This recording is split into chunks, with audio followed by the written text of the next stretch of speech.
All right, good evening, everyone. Welcome back to the podcast. I am joined tonight by Blake, who is the co-creator of our podcast, the PodCage, on Spotify. If you haven't already, go check that out, please. We got some fun stuff over there. Tonight we're going to be talking about the 2022 film Nope. This is written, produced, and directed by Jordan Peele.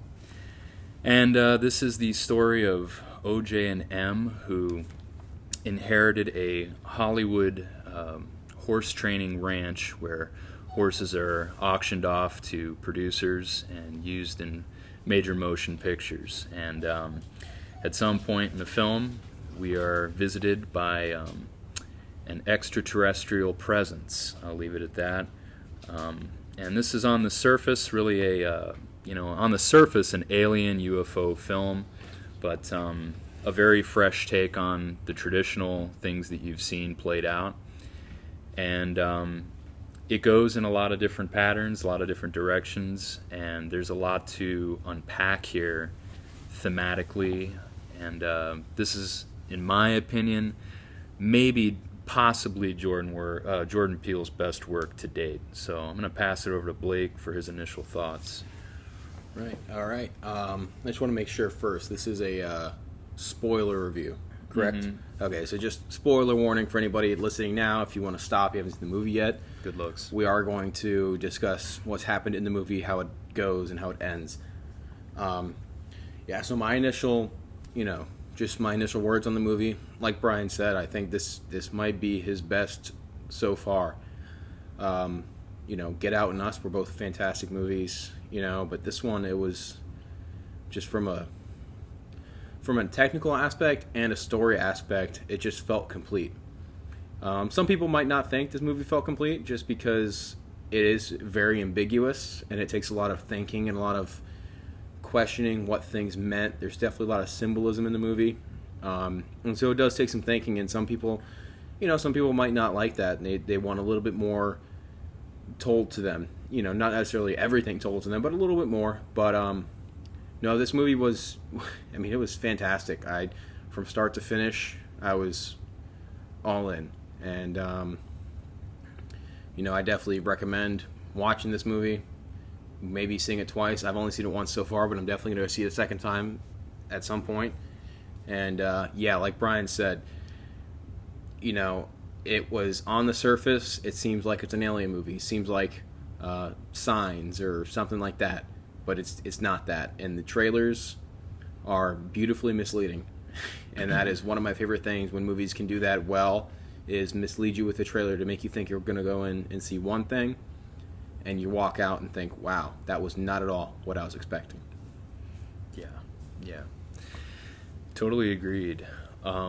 Jordan Peele, at this point, and I'm happy to say it, has achieved a very high status amongst Hollywood directors. He's on the same high level as Robert Eggers and Ari Aster. They're sort of the trinity of horror right now. They're the three kings. And, with Get Out, I know Us was very divisive. I think this movie is also very divisive. Get Out, I think everyone loved it. It was not saying anything negative, but it was kind of spoon-fed to you. It was very straightforward. The message was right in your face. This film, I do think there are a lot of themes, but if you didn't pick those up, you could still have a good time with it. It is a UFO movie. But I just really, quickly I wanted to unpack those themes, and here's the spoiler territory. So, I do think going back to the whole Gordy incident, with the Jupe being a child sitcom star, and the horrible incident that took place on the set, I do think that has a lot of parallels with what we're dealing with in the film. And I'm sure many reviewers have said this, but this is about people having the tendency to make spectacle out of tragedy. And, when we're first introduced to Jupe, he is on this kind of patch of land where he's, giving these sideshow attraction kind of shows and trying to make a buck. And go ahead. I just want to say, actually, something clicked in my mind when you said that, making spectacle at a tragedy. Yeah. I don't remember exactly what they said, but the little amusement park or family town that Jupe owns, he bought that after the previous owner died or killed his family or something. I don't remember exactly what they said. See, but I remember didn't it catch was that. Whoa. in the beginning. I just remember it was some sort of tragedy that happened, and OJ's sister was like, "Wait, this place is open again?" He's like, "Yeah, after the accident, Jupe bought it." So I just sorry, I didn't mean to interrupt, but no. I'm glad in my you mind did. that you said that. I'm glad you did, because I didn't even catch that. See, guys, there's so much in this movie, and yeah, but like, you know, when M notices the picture of Gordy, the little painting on the wall, and Jupe takes them back into this kind of vault of memorabilia from that horrific incident, you know, you're quickly like, okay, this guy, either he's totally crazy or like desensitized from this incident, or he's a scumbag trying to make profit. I think it's trauma. And it's a little bit of His both. trauma It's- with comedy and fame. It's a little bit of both, I think, because on the one hand, he did mention that he rented it out to a couple that were willing to pay $50,000, which, okay, if you have it, who wouldn't? I get it. But on the other hand, you're right. The trauma, you get that when he starts explaining the story, but from the SNL parody. Yeah, and you could see it in his face. Yeah. He was explaining the SNL parody and how funny it was, but you could clearly tell on his face how like it's uncomfortable traumatizing. he was talking about it. Yes, no, exactly. And he can't even relay the story as it unfolded in front of his eyes. He had to tell it from the SNL Exactly. story. Now, one of the things in this vault is the shoe from one of his co-stars who actually survived the incident. This small slipper that is tainted with one drop of blood.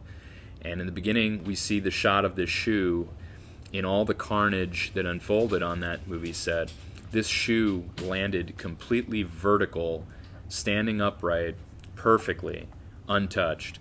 And it's just one of those things that in the midst of something unbelievable like that something like that could just, I don't know, take its place and just kind of be in that moment. Go ahead, Blake. Oh. Yeah. A theme that, we'll get into later, or they talk about later in the movie, is a bad miracle. Yes. Which Brian pointed out to me about the shoe that when I watched the movie, I knew the shoe meant something because it was so much in focus, standing so perfectly still. But yeah, it was a bad miracle. It was, just how OJ and his sister, what was his sister's name? M. OJ and M's father died right in the beginning of the movie because of what they call a bad miracle. A nickel fell from the sky and went right through his eye and hit his brain. Yeah. That was the shoe. It was a bad miracle. It was standing straight up while all the carnage around it was happening. Right. And that's, as we get into it later, that's basically what the UFO or the alien, whatever you want to call it, is. It's a bad miracle. It's something that happened that is unexplainable, interesting, crazy, new, groundbreaking, but it's not a good thing. Kind of like, I don't know, kind of like an atomic bomb, I guess, when that first got dropped. It was something that's never been seen before, but it brought about, unspeakable horrors. Yeah. Yeah, totally agreed. Like Jupe, I've seen the movie now twice, and if you notice in the flashback scenes, Jupe is so caught with this shoe, whether it be for the absolute spectacle that it is, standing upright perfectly, or just the fact that he needed to hone in on something to get his mind off of what was happening. For whatever reason, it did avert his eyes from Gordy and what he was doing, and when he finally does manage to lock eyes with Gordy, he is veiled. Now, going forward to this entity that is actually a living thing, it's not really a UFO, you can't make eye contact with it, And I saw a little parallel there. You can't make eye contact with the beast. Going back to another flashback where OJ's in the barn with his father, this is obviously before he, passed away, but his father looks out towards Jupe's ranch. And it is mentioned that Jupe's had this show going for 6 months. And his father looks out at the ranch and says, people are always trying to tame the beast, and you just can't tame the beast. You enter into an agreement with one. And that's basically what people think they have in show business when they put these animals in the spotlight. That's I think a huge theme here is the treatment of horses, chimps, whatever it may be on Hollywood sets. Yeah, I'm sure great lengths have been achieved to make sure these animals are comfortable, but at the end of the day, a balloon popping or any sudden movement coming up from behind to a horse can set that animal off. And we see it in the beginning scene where OJ takes the horse to the audition. Mm-hmm. You cannot predict the beast, and the beast will unfortunately do what it does. Yeah. And so did the flying, whatever you call it. They call it jean jacket. Yeah, that's the name they give it.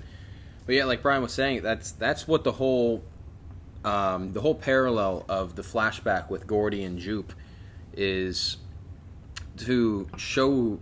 That whole thing is that you can't tame the beast, you have to enter into agreement with it. And the flashback was Gordy and that chimp had an agreement. Gordy is the chimp. Gordy and Jupe had an agreement. Yeah, the fist bump. The fist bump. And that was when Gordy finished his attack and he was kind of starting to calm down. He saw Jupe under the table and he went to go give Jupe a fist bump. And Jupe was reaching out to give him the fist bump. And it was a perfect parallel to what Jupe was doing now.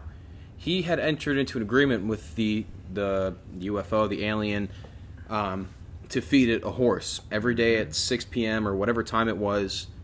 However, he broke the agreement when he brought all those people there to witness it because that was his first show that he did. Mm. He had all those people out there, his first show. He had his former co-star out there. It was all messed up.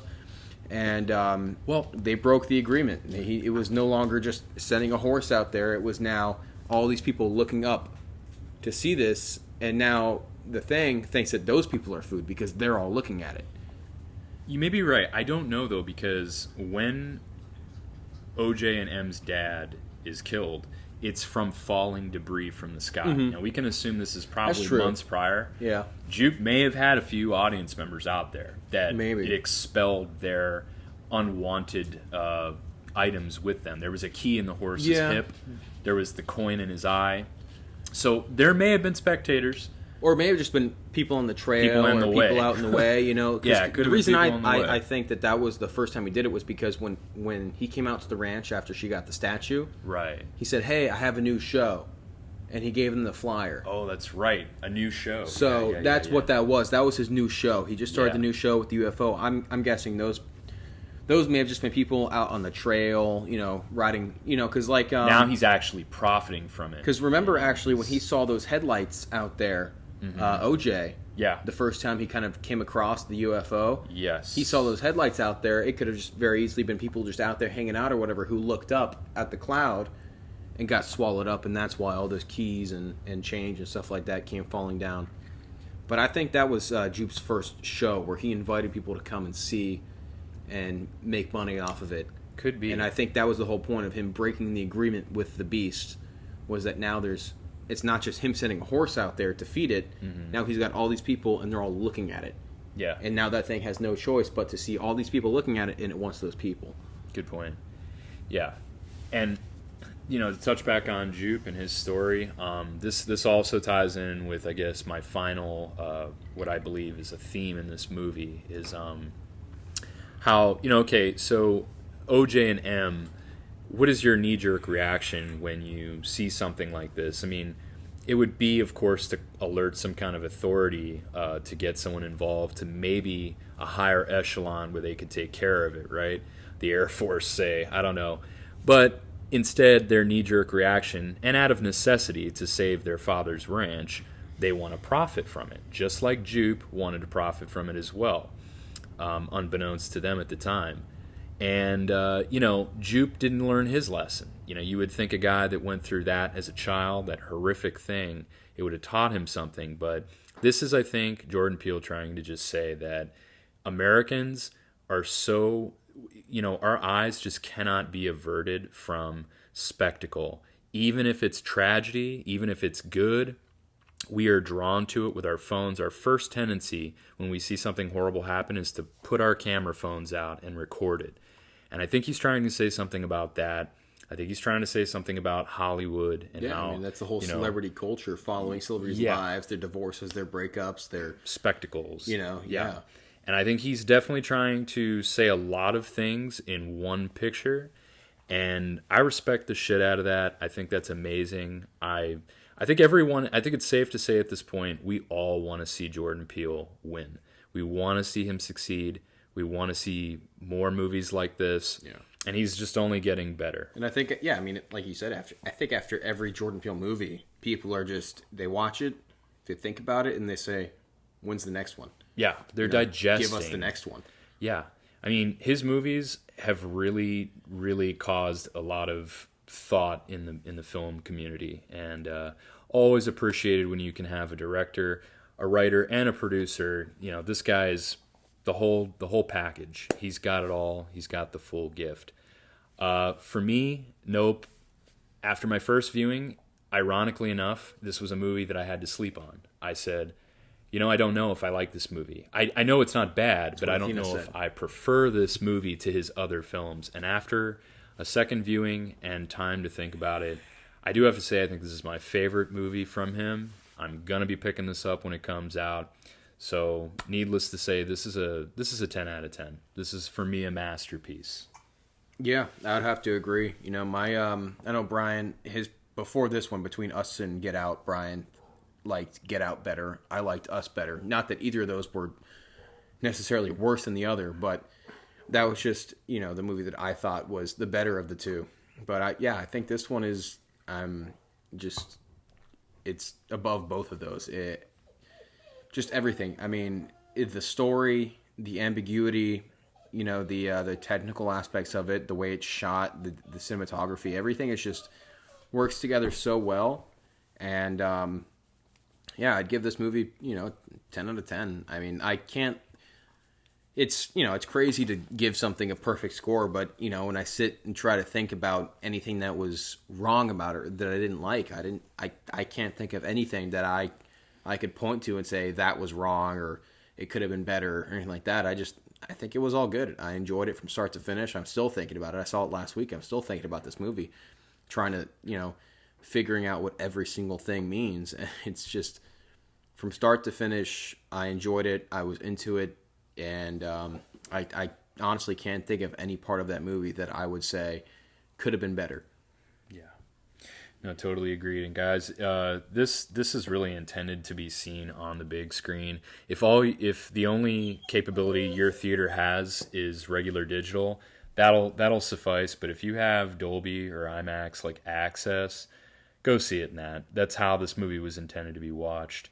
The scope of it is so big, between just you get a feel for the landscape and the sky shots between the clouds and the being moving around beneath the clouds. You really need to see that big scope picture. So catch this one, guys. That's gonna do it for us. Thanks for tuning in. Tell us what you think in the comments below, and have a good night.